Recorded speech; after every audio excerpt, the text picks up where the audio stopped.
Freedom. The word sounds very soothing to the ears, to you, to me, and to all of us.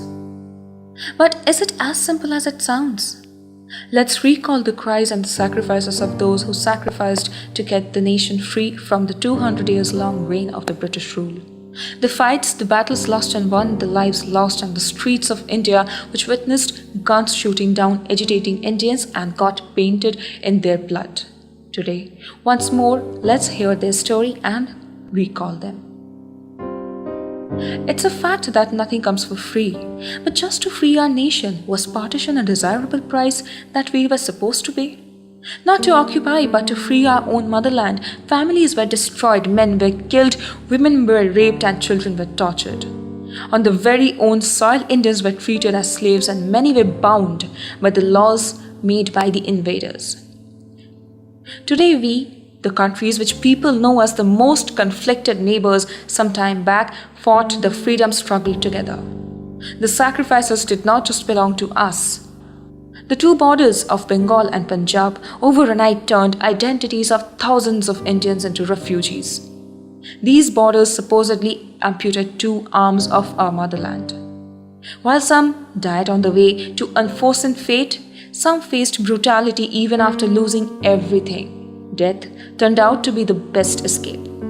Punjab has seen the bloodiest history of India and still recalls the shootouts of Jallianwala Bagh as the worst nightmare. The bullet marks still hurt.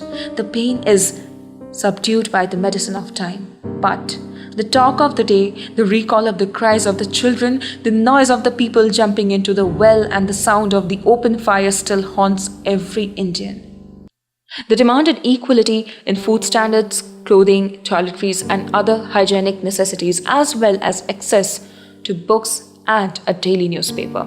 Those who protested the deprivation of the Indians of our own products were jailed. The pride of India, the Kohinoor, was robbed.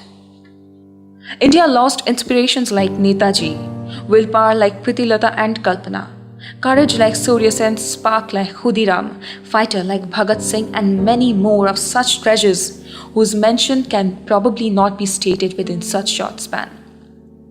We can't even dare to ignore the contribution of the common people and families who sacrificed their children into the war for freedom and led them into the hands of these leaders to snatch independence from the British.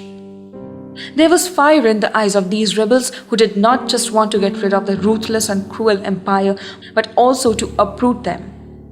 The martyrs fought like ferocious injured Indian tigers who only sought revenge and independence.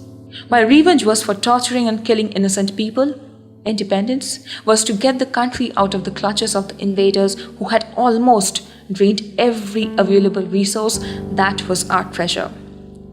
Our forefathers fought like some of the bravest freedom fighters that the world has seen, and the most courageous one that the British could even imagine of.